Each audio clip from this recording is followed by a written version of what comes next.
Peoples party I think اگر میں اس کو غور سے دیکھوں تو اسی پرچم کو لہرائے بیٹھی ہے جو اسلام نے سکھایا ہے، جو ہمارا مذہب ہمیں سکھاتا ہے کہ ہر انسان ایکول ہے، ہر انسان ایک جیسا ہے۔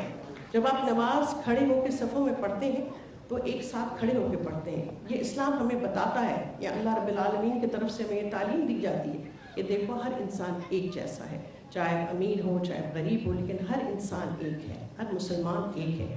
اس لیے ہمارا مذہب اس کے اوپر بہت ایمفسائز کرتا ہے۔ پیپلز پارٹی نے یہی مشن اٹھائی ہوئی ہے جب پیپلز پارٹی کہتی ہے کہ جو وہ طبقہ جو اس دنیا میں ظلم کی وجہ سے یا حالات کی وجہ سے زندگی کے مسائلوں کی وجہ سے پھنسا ہوا ہے، اس کی مدد کرنی چاہیے۔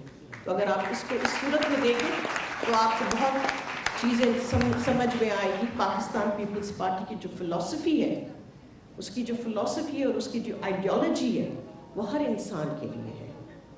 ہم یہ بھی کہتے ہیں کہ جو مائنورٹیز ہیں ان کو بھی اپنے ساتھ لے کے چلتے ہیں، ان کا بھی خیال رکھتے ہیں۔ تو یہ سب چیزیں جو ہیں اگر آپ اس کو پڑھیں، پیپلز پارٹی کے منشور کو پڑھیں، تو آپ ریئلائز کریں گے کہ یہ اسلام نے جو ہمیں سکھایا ہے، جو ہمیں دین نے سکھایا ہے، وہی چیزیں پاکستان پیپلز پارٹی کے منشور میں بھی ہیں۔ اگر ہم